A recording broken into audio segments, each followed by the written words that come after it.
नमस्कार दोस्तों, धर्म मीमांसा चैनल में आपका स्वागत है। आज हम महामानव वीर सावरकर, जिन्हें विनायक दामोदर सावरकर कहते हैं, उनके बारे में चर्चा करेंगे। 20वीं शताब्दी ईस्वी में भारतीय राजनीति में दो बहुत बड़े व्यक्तित्व हुए। इनमें से एक हैं लोकमान्य तिलक और दूसरे हैं विनायक दामोदर सावरकर। वैसे तो विनायक दामोदर सावरकर तीन भाई थे और तीनों ही भाई महान क्रांतिकारी थे। देश के लिए उन्होंने बलिदान दिया, अद्भुत पराक्रम किया और अंग्रेज इन तीनों से ही थर-थर कांपते थे। लेकिन विनायक दामोदर सावरकर, जिन्हें स्वतंत्र वीर सावरकर भी कहा जाता है, उनका व्यक्तित्व सबसे विलक्षण था। वे लोकमान्य तिलक और महामना मालवीय के समान विद्वान थे, परंतु केवल विद्वान नहीं थे। चंद्रशेखर आजाद और रामप्रसाद बिस्मिल और भगत सिंह की तरह वीर थे, क्रांतिकारी थे। अनेकों क्रांतिकारियों को उन्होंने प्रेरणा दी। उनका आत्मबल, उनका साहस, उनका पुरुषार्थ, उनकी तेजस्विता, उनकी बुद्धिमत्ता, उनका ज्ञान, सब कुछ अतुलनीय था। गांधी जी से उनकी कोई तुलना नहीं हो सकती। गांधी जी सावरकर के सामने बहुत छोटे ठहरते हैं। साहस, शौर्य, पराक्रम और राष्ट्रभक्ति, इसमें वीर सावरकर के समकक्ष गांधी जी कहीं नहीं ठहरते। आप सोचिए कि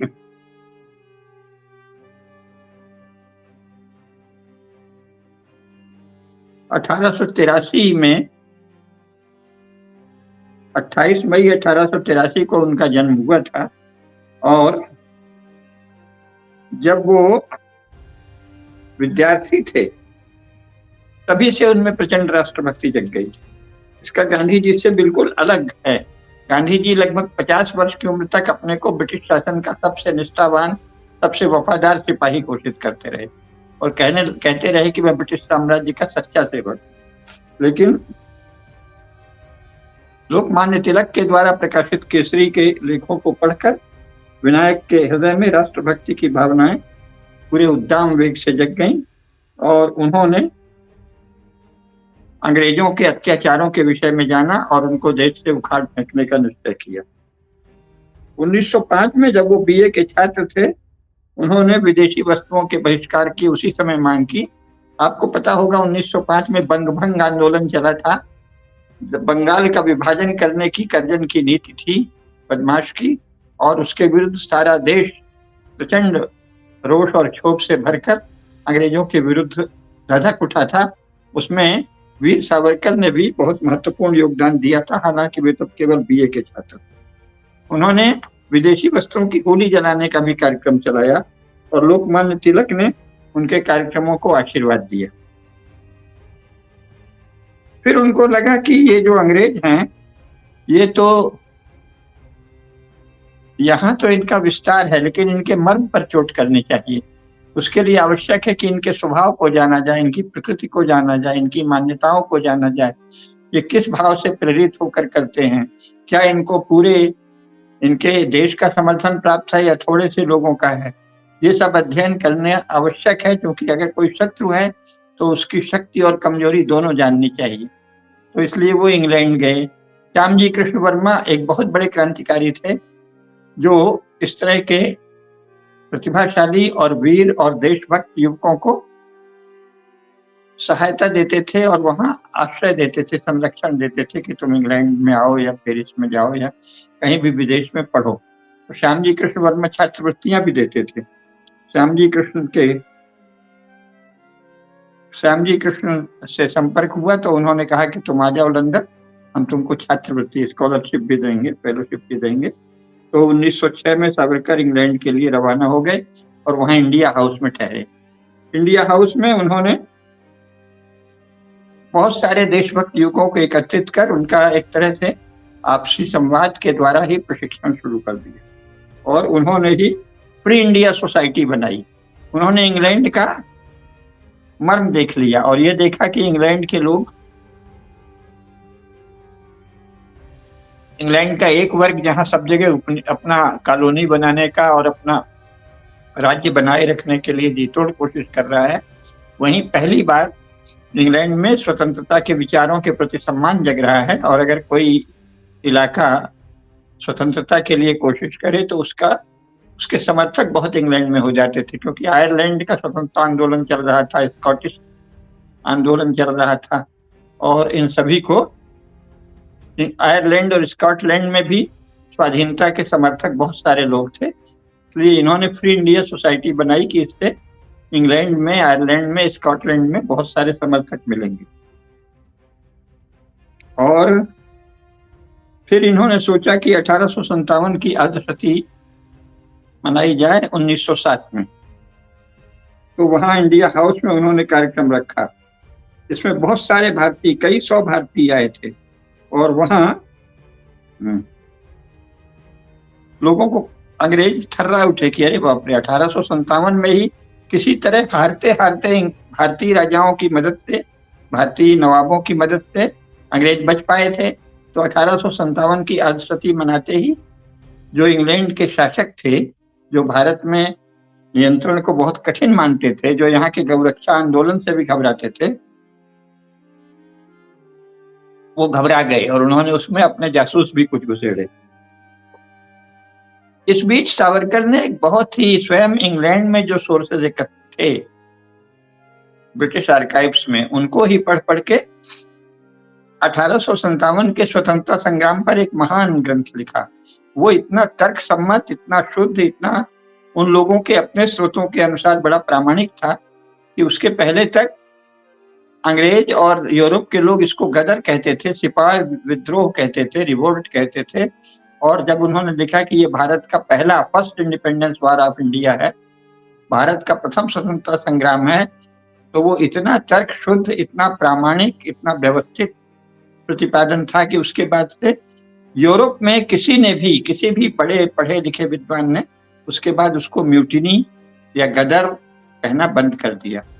इसके बाद केवल जो अंग्रेजों के गद्दार भारत में थे, जैसे कम्युनिस्ट हैं, कुछ और लोग भी हैं, अभी भी हैं, वो उसको गदर या सिपाही विद्रोह कहते रहे।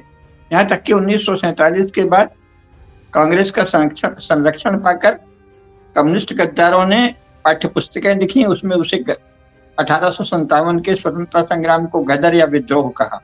तो ये तो देशद्रोहियों के द्वारा देखा गया झूठा इतिहास है, लेकिन वीर सावरकर ने एक सच्चा इतिहास लिखा। और इंग्लैंड तथा यूरोप में जो प्रामाणिक विद्वान थे, जो सत्य का तर्क शुद्ध ढंग से रखी गई बात का सम्मान करना जानते थे, उन्होंने उसके बाद कभी भी 1857 के स्वतंत्रता संग्राम को सिपाही रिवॉल्ट या म्यूटिनी नहीं कहा। तो इतनी सशक्त लेखनी थी।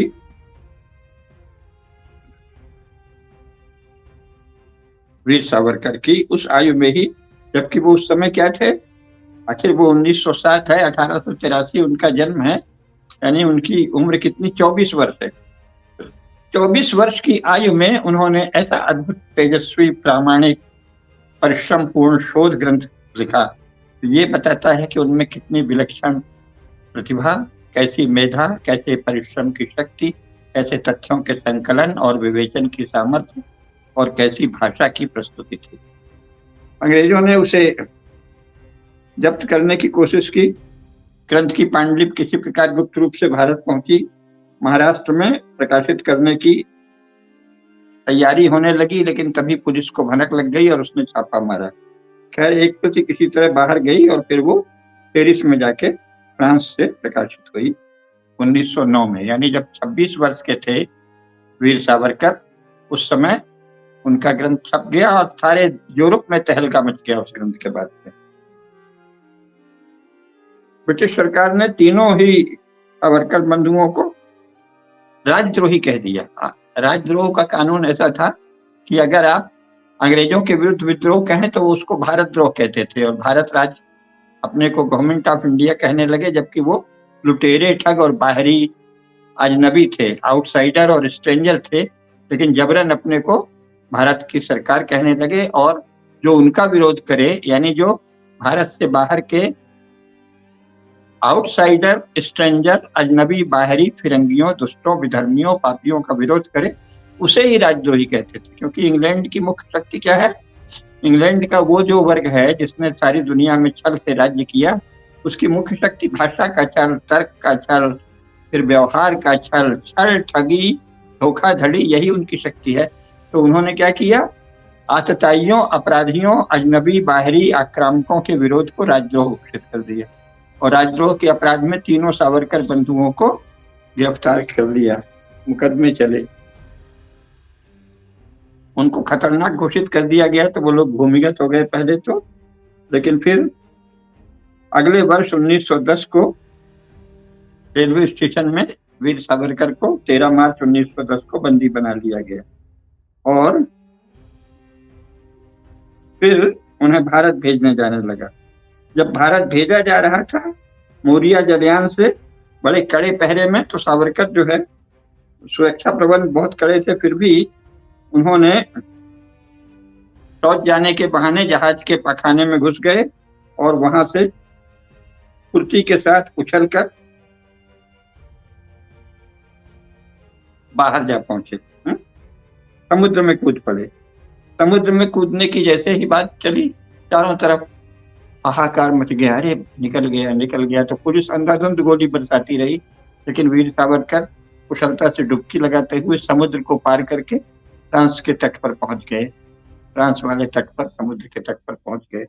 लेकिन इंग्लैंड और फ्रांस की तब तक संधि हो चुकी थी जर्मनी के विरुद्ध, इसलिए फ्रांस के अधिकारियों ने, जबकि उनका नारा था कि हम स्वतंत्र नागरिकों को शरण देते हैं, लेकिन अपने वचन का ईसाइयों ने ऐसे समय में एक गैर ईसाई के साथ अपने ही शर्तों, अपने ही वचन, अपने ही घोषित नियमों का आदर नहीं किया और फ्रेंच सरकार ने ब्रिटिश अधिकारियों को वीर सावरकर को सौंप दिया। फिर उनको भारत में लाकर मुकदमा शुरू हुआ। उनसे कहा गया कि आपके साथ न्याय होगा। उन्होंने कहा, तुम बाहरी अजनबी हो, तुम क्या न्याय करोगे, हमें कोई न्याय की आशा नहीं। इसके बाद उनके विरुद्ध दो मामलों की सुनवाई हुई। पहले तो 1910 के 23 दिसंबर को ब्रिटिश सरकार की कथित अदालत ने सरकार के विरुद्ध षड्यंत्र रचने, राजद्रोह करने और शस्त्रास्त्र भारत भेजने के आरोप लगाकर आजीवन कारावास की सजा सुनाई और उनकी तमाम संपत्ति जब्त कर ली। इसके बाद दूसरा मुकदमा शुरू हुआ और उसमें फिर आजीवन कारावास की सजा सुनाई। जब दो आजीवन कारावास की सजा सुनाई तो वीर सावरकर इतने निर्भय, इतने तेजस्वी, इतने आत्मबल संपन्न, इतने धीर गंभीर थे कि वो हंस उठे। कोर्ट में ही हंसने लगे कि चलो इसी बहाने ब्रिटिश सरकार, जो ईसाई सरकार है और जो पुनर्जन्म को नहीं मानती, उसने हिंदुओं का पुनर्जन्म सिद्धांत मान लिया कि दो आजीवन कारावास सुना रहे। ये क्या है? ये विक है। ये भारी से भारी संकट के समय भी हंस सकने का अद्भुत बुद्धि कौशल और अद्भुत बुद्धिबल और आत्मबल है। वस्तुतः वो कोई पुनर्जन्म में मान नहीं रहे थे, लेकिन जब तुमने दो आजीवन कारावास की सजा सुनाई तो उन्होंने उसको उस समय ऐसे सामने दो आजीवन कारावास यानी घोर अंधकार सामने है और उस समय वीर सावरकर हंस रहे हैं और कह रहे हैं, अच्छा तो तुम ईसाई होके भी तुमने हम हिंदुओं का पुनर्जन्म सिद्धांत मान लिया, क्योंकि दो आजीवन कारावास तो तभी होंगे जब एक बार होके फिर मैं पुनर्जन्म लूं और फिर तुम मुझे कारावास भेजो। तो ये उनका अद्भुत बुद्धि कौशल और अद्भुत आत्मबल और अद्भुत साहस और साथ ही घोर संकट के समय में ही हंस सकने की सामर्थ्य बताता है। फिर इसके बाद उनको अंडमान भेज दिया गया। अंडमान में उनको अमानवीय यातनाएं दी जाती थी। उनसे कोल्हू पिरवाया जाता था, एक चड्डी जैसी पहना दी जाती थी के और कहते थे कि तुम हटोगे नहीं। पत्थर गले में बांध दिया जाता था और वो उस गले में पत्थर बांधे बांधे कोल्हू स्वयं चलाते थे, जिससे कि तेल की पिराई हो और टट्टी लगे, पेशाब लगे, कुछ भी आप अपनी चड्डी में ही करो। अमानवीय यातनाएं, अमानवीय यातनाएं। ये ब्रिटिश इतने पिशाच थे। और गांधी जी के साथ क्या हो रहा था इस उम्र में, जब 27-28 वर्ष की उम्र में वीर सावरकर को ऐसी भयंकर यातनाएं दी जा रही थी, पैशाचिक अत्याचार किया जा रहा था। उस समय गांधी जी अंग्रेजों के साथ दोस्ती की पींगें बढ़ा रहे थे और दक्षिण अफ्रीका में अपने हाथ से जूतों से सीकर वहां के अंग्रेज अधिकारी को देते थे कि मैं तो आपका सेवक हूँ। जूता सिल के अपने हाथ से ब्रिटिश अधिकारी को देते थे। इस समय गांधी जी अपने हाथ से जूता बनाकर खुशामद के रूप में, चाटुकारिता के रूप में ब्रिटिश अधिकारी को दक्षिण अफ्रीका में दे रहे थे और अपने को वफादार राजभक्त बता रहे थे। उस समय वीर सावरकर क्रांतिकारी तेजस्विता और अद्भुत पराक्रम के अपराध में उसको ब्रिटिश सरकार उसे अपराध घोषित कर दी थी और भयंकर पैशाचिक यातना वाला काल कोठरी में कारावास भुगत रहे थे। तो इससे पता चलता है कि वो अंत में जब स्थानीय चुनाव हुए और कई जगह कांग्रेस का शासन आया तो देश में सावरकर का इतना प्रभाव था, जगह जगह सभाएं होती थी, कांग्रेस के नेताओं को धिक्कारा जाता था। तो फिर कांग्रेस ने दबाव बनाया और 1937 में अंडमान निकोबार से लाके उनको रखा गया और कहा गया कि ठीक है अब आप मतलब 1921 में ही बंबई लाके रख दिया था। 1911 से 1921 जो दो आजन्म कारावास था ना, तो वो फिर 11वें वर्ष में खत्म मान लिया गया, क्योंकि सदाचार से रहते थे, अच्छे से रहते थे। और कहा कि अब इतना ज्यादा देश में विरोध हो रहा था ब्रिटिश सरकार का सावरकर को अंडमान निकोबार में यातना देने का, कि उन्होंने कहा अच्छा चलो इनको मुंबई लाते हैं और वहां नजरबंद घोषित कर दिया। अंत में उनको रत्नागिरी में नजरबंद रखा गया।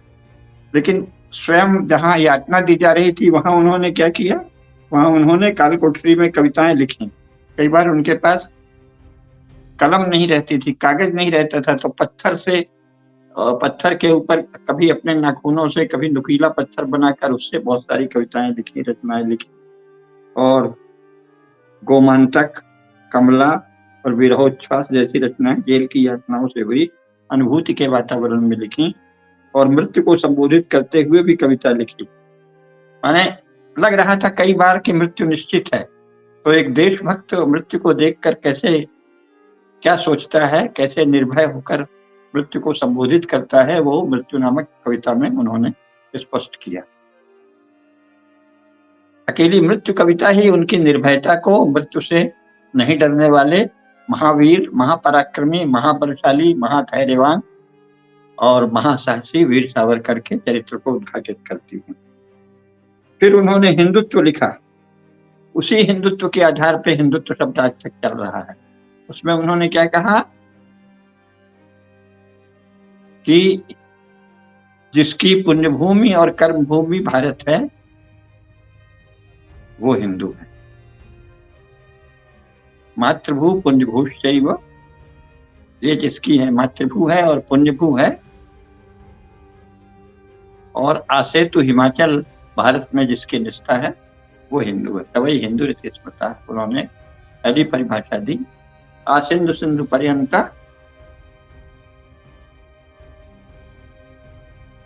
सिंधु नदी से लेकर समुद्र तक और हिमालय से लेकर हिंदू महासागर तक जिसकी निष्ठा है, जो जिसको अपनी पितृभूमि और पुण्यभूमि मानता है, वही हिंदू है। इस प्रकार उन्होंने राष्ट्र की सबसे स्पष्ट, सबसे व्यापक, सबसे गंभीर व्याख्या पहली बार प्रस्तुत की। बंकिम ने भारत माता कहकर जो एक भाव दिया था, त्रिंश कोटि कंठ कलकल दिनाथ कराले, त्रिंश कोटि भुजय दत्त खरवाले, केने बोलो माँ तुम अबले, ये कह के वीरता का भाव, तेजस्विता का भाव तो जगाया था। लेकिन उसमें भी उन्होंने देश की बात की थी, लेकिन राष्ट्र भक्ति का ऐसा दार्शनिक प्रतिपादन पहली बार वीर सावरकर ने किया। आसिंधु सिंधु पर्यंतम यस्याद भारत भूमि का, मातृभी पितृभू है, कहीं मातृभू है, पुण्यभूश्चैव तवै हिंदू रीति स्मृता, जो इसको अपनी पितृभूमि माने, मातृभूमि माने और पुण्यभूमि माने, इसको वो हिंदू है। ये इतने सूत्र रूप में निर्विवाद परिभाषा है हिंदुत्व की, और आज तक हिंदुत्व शब्द वीर सावरकर के बाद से ही चल रहा है। उन्होंने छत्रपति शिवाजी महाराज के राज प्रबंध और जीवन और पुरुषार्थ के गौरवशाली वर्णन करते हुए हिंदू पातशाही लिखी और उसमें दिखाया कि भारतीय राज्य व्यवस्था सुशासन कैसा होना चाहिए वो हिंदू पातशाही में बताया गया। इसी प्रकार संन्यस्त खड्ग भी उन्होंने लिखा।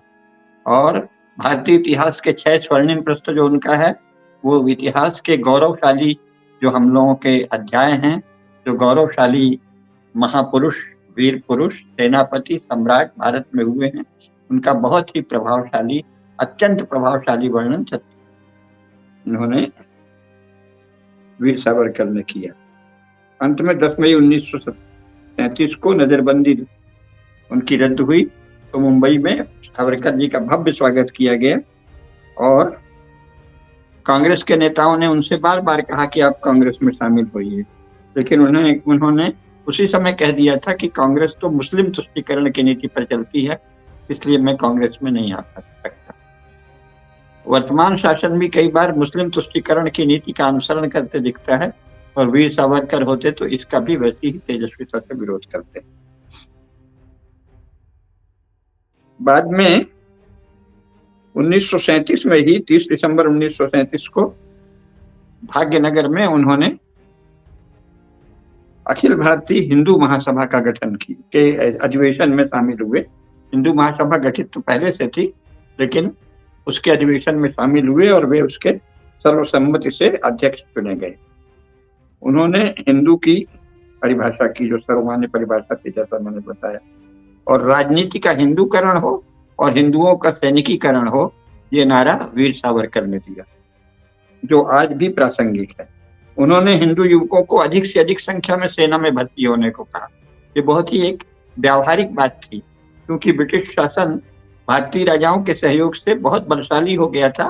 तो दीर्घकालिक रणनीति की दृष्टि से ये आवश्यक था कि हमारे हिंदू युवक ज्यादा से ज्यादा सेना में जाएं, ताकि समय आने पर ब्रिटिश शासन के विरुद्ध कदम उठा सकें। और वही हुआ। बाद में 10 वर्ष बाद सेना में जो राष्ट्रभक्ति की लहर फैली और नेताजी सुभाष चंद्र बोस के प्रति जो श्रद्धा का ज्ञान हुआ ब्रिटिश अधिकारियों को, तो उन्होंने कहा कि ये तो हमारे जो सबसे बड़े शत्रु हैं नेताजी सुभाष चंद्र बोस, उनके प्रति भारत की सेना, जो ब्रिटिश भारतीय सेना है, उसकी भी निष्ठा जग गई है, तो अब ये कभी भी हमको काट कूट के फेंक देंगे, इसलिए चलो यहाँ से बोरिया बिस्तर बांधो। और अपने चेलों की खोज शुरू कर दी। चेलों में जवाहरलाल नेहरू सबसे आगे आ गए और उन्होंने कहा कि मैं सुभाष चंद्र बोस से लड़ने जाऊंगा। तो उन्होंने कहा ये पट्टा तो पक्का ही गुलाम है, ये तो हमारा नंबर 1 का गुलाम दिखता है। तो उन्होंने गांधी से कहा है हमारे पुराने दोस्त हो, इसको कांग्रेस का अध्यक्ष बनवाओ।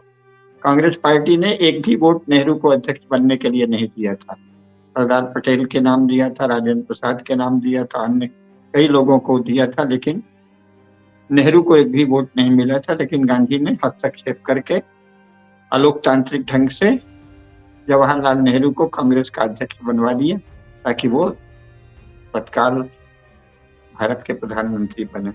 तो इन 1937 में जो वीर सावरकर ने देख लिया था कि सेना का ही निर्णायक रोल होगा, सेना की निर्णायक भूमिका होगी अंग्रेजों को यहाँ से भगाने में, वो सही निकली। फिर उन्होंने भारतीय इतिहास के विषय में और भी विस्तार से लिखा और लगातार हिंदू महासभा को आगे बढ़ाते रहे।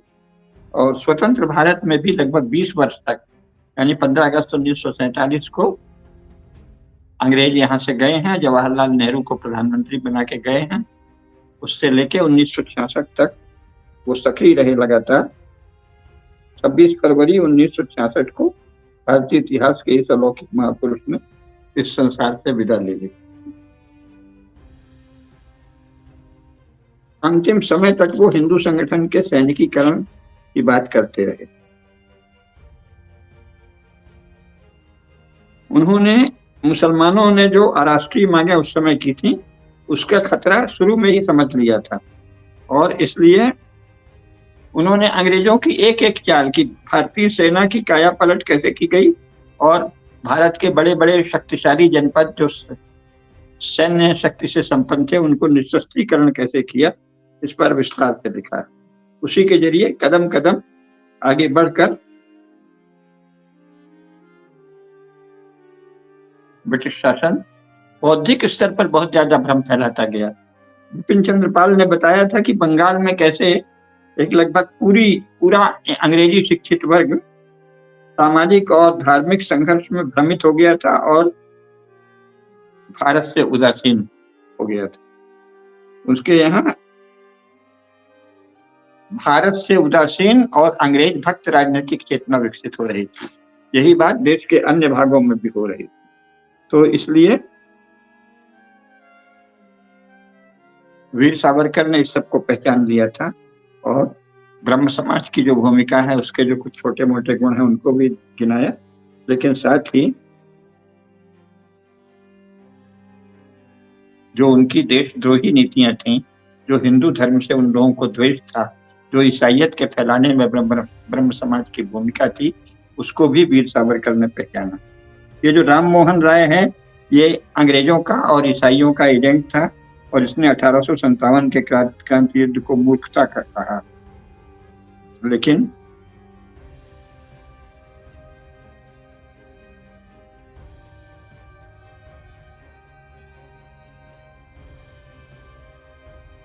बहुत सारे अंग्रेजों के एजेंट खड़े हो गए थे महाराष्ट्र में, बंगाल में, और वो 1857 के क्रांतिकारियों को बहुत अंट-शंट कहते थे। उस पर भी वीर सावरकर ने सशक्त प्रतिकार किया और कूका विद्रोह है, जो भी भारत के प्राचीन माने 1800 जब से ये लोग आए हैं अंग्रेज भारत में, तब से जो जो भारतीय देशभक्ति के प्रयास हुए उन सब का विस्तार से उल्लेख किया। उनकी जैसे क्रांतिकारी थे, पराक्रमी थे, वीर थे, पुरुषार्थी थे, वैसे ही बहुत बड़े वैयाकरण थे। व्याकरण कैसे हो, भाषा कैसे, संस्कृत और मराठी भाषा कैसे शुद्ध और तेजस्वी बने, ये भी उन्होंने लिखा। और वो महाकवि भी थे, उनकी कविताएं अद्भुत हैं, है ना? जो उनकी स्वतंत्रता पर कविता है वो तो अद्भुत ही है। लता मंगेशकर जी ने भी उसको गाया है, तो उसको अगर आप सुने तो रोमांच हो आता है। तो स्वतंत्रता जब आने लगी तो कितना उदार हृदय था सुभाष चंद्र बोस के विरुद्ध जवाहरलाल नेहरू आ रहा है, इसके बावजूद उन्होंने कोई छोटा मन नहीं दिखाया, लेकिन यही कहा कोई बात नहीं, स्वतंत्रता तो आ रही है और स्वतंत्रता आ रही है तो हम आपस में भाई भाई हैं, बाद में निपट लेंगे, लेकिन अभी हम इसका स्वागत करते हैं। 15 अगस्त 1947 के बाद उन्होंने महासभा के एक अधिवेशन में साफ कहा कि हमको हमारे भाइयों को सत्ता मिल रही है, इससे संतोष है, अंग्रेज जा रहे हैं इससे संतोष है। माना कि ये वे लोग हैं जो अंग्रेजों के चाटुकार हैं, जो अंग्रेजों की चाटुकारिता करते हैं, जिन्होंने अंग्रेजों का साथ दिया और जिन्होंने भारत में अंग्रेजियत को फैलाने में सहायता दी, फिर भी हैं तो अपने हिंदू, अपने भारतीय, इसलिए उनका स्वागत किया। जब नाथूराम गोडसे ने गांधी जी की गलत नीतियों के कारण, गांधी जी के हिंदू द्रोह के कारण उनका वध किया, तो उसे भी वीर सावरकर ने कहा कि ये भ्रातृवध है और मैं इसका समर्थन नहीं कर सकता। कुछ भी हो, गांधी हमारे भाई हैं, हिंदू भाई हिंदू हैं और हिंदुओं के भी वो नेता रहे हैं, भले वो मुसलमानों का अंशित पक्ष लेते हैं, तो हमको इस तरह हत्या नहीं करनी चाहिए। तो इतना उदार हृदय था। स्वतंत्रता पर जो उनकी कविता है वो तो आप गाएं तो रोमांच हो जाएगा कि हे स्वतंत्रते, हम तुम्हारा स्वागत करते हैं, आप महारानी हैं, स्वतंत्रता की महारानी पधार रही हैं, और उससे वो पुलकित हो रहे हैं, प्रसन्न हो रहे हैं। ऐसा विराट व्यक्तित्व वीर सावरकर का था। इतना बड़ा व्यक्ति हमको उस समय, कम से कम गांधी जी में न तो इतनी साहित्यिक सामर्थ्य थी, न ऐसी कोई बड़ी रचना उन्होंने की, पराक्रम तो कभी किया ही नहीं, और देश के मोर्चे पर भी सदा अंग्रेजों का साथ दिया। उसके स्थान पर हम देखते हैं कि वीर सावरकर हर विषय में, भाषा, साहित्य, व्याकरण, चिंतन और पुरुषार्थ, तेजस्विता, आंदोलन, क्रांतिकारिता, पराक्रम और देशभक्तों को प्रेरणा देना, अद्भुत।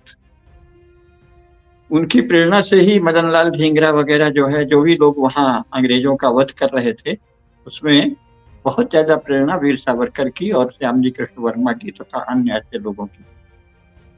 तो ये जानना चाहिए कि असली देशभक्ति, देश की स्वतंत्रता की चेतना को जगाने का असली काम इन लोगों ने ही किया है।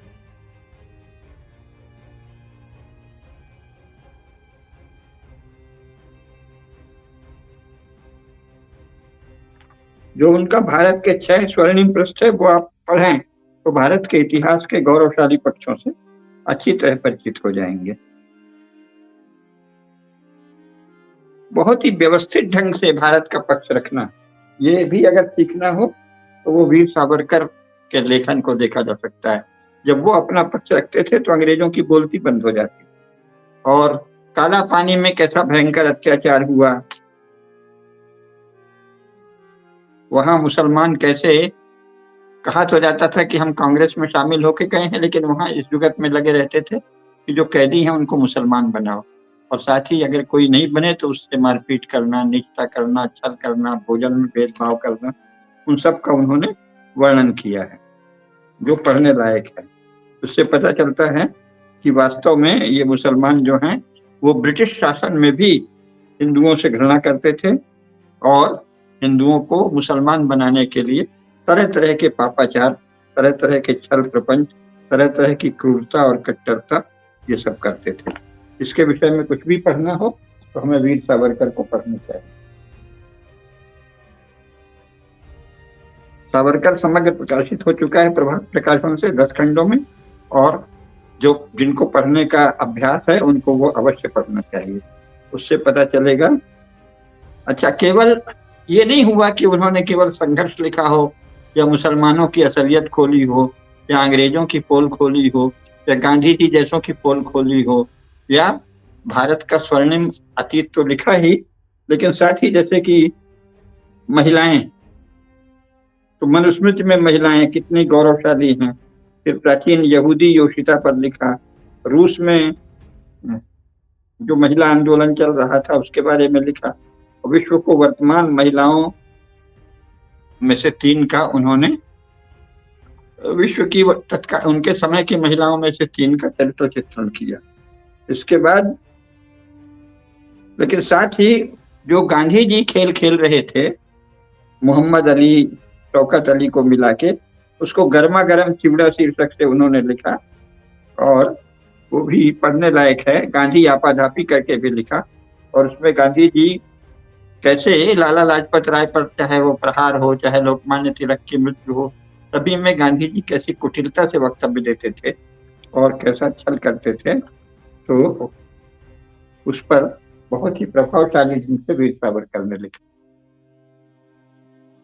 इसी प्रकार 1857 के स्वतंत्रता संग्राम का हमने बताया कि उन्होंने इतने शक्तिशाली ढंग से लिखा कि उसके बाद से इसी लाला हरदयाल, यतीन्द्रनाथ, देशवीर विष्णु गणेश पिंगले, अपने समय के जितने महान क्रांतिकारी थे, स्वयं लोकमान्य तिलक, देशवीर सचिंद्रनाथ सान्याल, वीर माता क्षीरोदवासिनी, वीर युवक शशि मोहन डे, आंध्र प्रांति भारत वीर श्री राम राजू, देशभक्त पंडित श्यामजी कृष्ण वर्मा, इन सब के विषय में उन्होंने असलियत बताई।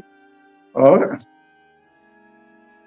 यानी समकालीन विश्व के सत्य को और भारत के सत्य को इतने प्रामाणिक और सशक्त ढंग से रखने वाला और कोई भी नेता उस समय के भारत में नहीं दिखता। गांधी जी तो इसमें से इसका शतांश भी, गांधी जी ने इसकी तुलना में न तो भारत को जाना, न भारत के इतिहास को जाना, न भारत के महापुरुषों को जाना, बस अपने को जाना और अंग्रेजों को जाना और अपनी राजनीति को साधना जाना। लेकिन वास्तव में ये देश क्या है, इसमें कैसे कैसे महापुरुष, कैसी कैसी महान स्त्रियां हुई हैं, समकालीन विश्व में शुभ क्या है और अशुभ क्या है, हमको किनसे मित्रता रखनी चाहिए, किनका विरोध करना चाहिए, कैसे विरोध करना चाहिए, और साथ ही व्यवहार में समाज को संगठित कैसे करें, अगर कोई ऊंच नीच का भेदभाव आ गया है तो उसे कैसे जड़मूल से समाप्त करें, उत्सव कैसे मनाएं, ऐतिहासिक उत्सव कैसे मनाएं, धार्मिक उत्सव कैसे मनाएं, आपस में प्रेम की वृद्धि कैसे करें, इन सभी व्यवहारिक विषयों पर जो उन्होंने सोचा है वो अद्भुत है, अद्भुत। जब तक आप पढ़े नहीं तो कल्पना भी नहीं कर सकते कि कोई एक व्यक्ति इतना ज्यादा लिख सकता है, इतना सोच सकता है, इतना पुरुषार्थ कर सकता है और इतना पराक्रम कर सकता है। जवाहरलाल नेहरू या मोहनदास करमचंद गांधी इनके सामने बहुत ही छोटे लिखेंगे। जैसे समकालीन विश्व में मेजनी बहुत बड़े क्रांतिकारी थे, तो मेजनी का चरित्र भी सावरकर जी ने लिखा और उसका अनुवाद करके संपादकीय टिप्पणी भी लिखी जो अंग्रेजी में पुस्तक छपी थी।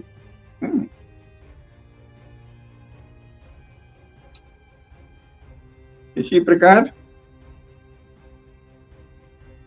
क्रांतिकारियों के ने जो आंदोलन किए थे दुनिया भर में उसके विषय में भी लिखा है ना।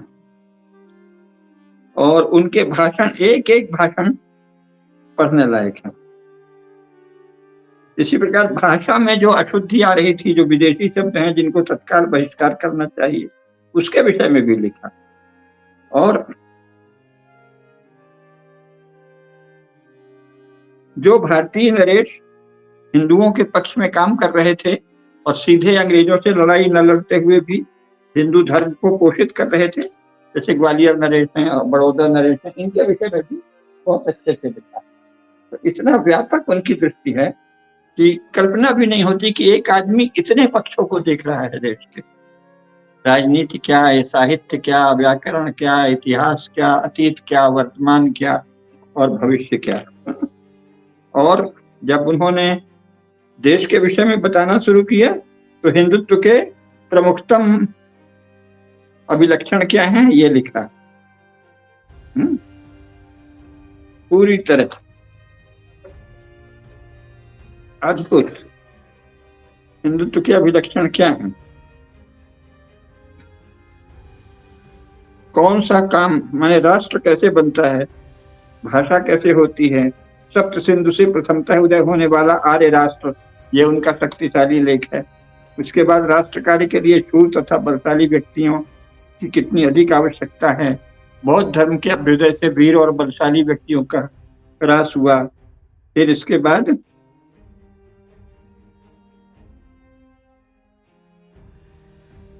हिंदू खड्ग ने जो आतताइयों का वध किया और उत्तर दिया वो भी लिखा। और उत्तर दक्षिण सीमांत दर्शाने वाला एक ही शब्द है सिंधु, ये भी बताया। हिंदुत्व का आत्म साक्षात्कार बताया। और उन्होंने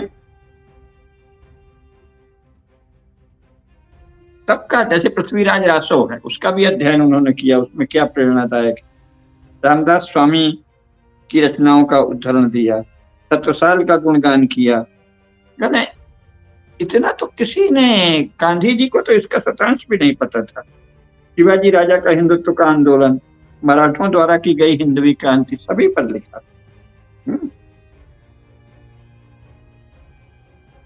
यानी एक व्यक्ति कितना ज्यादा सोचता है, कितना ज्यादा करता है, और जनजात जाति भेद को किस प्रकार, जाति के भेद को किस प्रकार नष्ट किया जाए, इस पर भी बहुत ही विस्तार से लिखा। और हिंदू राष्ट्र स्वयं सिद्ध जीवंतता का विकास है, केवल टुकड़ों पर नहीं खड़ा किया गया है, इसको प्रमाण के साथ उन्होंने दिया। इस प्रकार ऐसा कोई विषय ही नहीं है, राजनीति, दर्शन, इतिहास, भाषा, व्याकरण और कर्म, राजनीतिक कर्म, वीरता, सबके विषय में एक ही व्यक्ति है जिसने इतनी शक्तिशाली ढंग से लिखा। और उनकी कविताएं जो हैं वो भी अद्भुत कविताएं,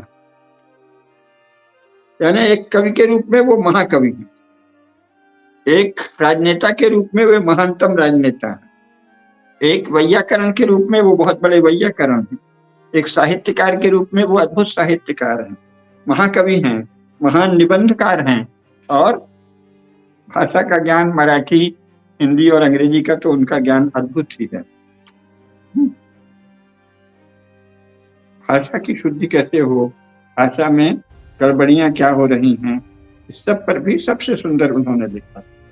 और स्वतंत्रता वाली कविता अगर मिल जाती तो मैं सुनाता, लेकिन अभी नहीं दिख रही है। हाँ, अद्भुत कविता है।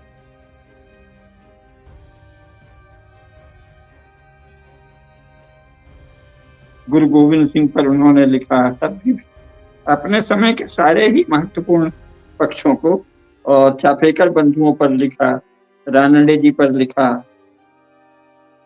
ऐसा कोई समकालीन महापुरुष, इतिहास के महापुरुष, भारतवर्ष की सीमाएं, इसकी नदियां और इसके पर्वत और इन सब का महत्व, इनकी पवित्रता, इनकी विशेषता, भारतीय ज्ञान विज्ञान का गौरव और इसके साथ ही संपूर्ण इतिहास संपूर्ण साहित्यिक परंपरा, संपूर्ण समृद्ध शास्त्र परंपरा, संपूर्ण गौरवशाली वीरता, सभी का चित्रण करते हुए एक राष्ट्र के लिए आवश्यक जो जो तत्व हैं, जो जो पक्ष हैं, जो जो कारक हैं, जो जो बल हैं अपेक्षित, जो जो वीरता और पराक्रम और पुरुषार्थ अपेक्षित है, जो जो साधना तपस्या और कष्ट सहन अपेक्षित है, उन सब के बारे में इतनी सुंदरता से, इतनी भव्यता से वीर सावरकर ने प्रकाश डाला कि यही जो भी पक्ष देखें लगता है धन्य है, धन्य है। हे महामानव, धन्य है आप, आपको बारंबार प्रणाम। महामानव सावरकर को बारंबार प्रणाम।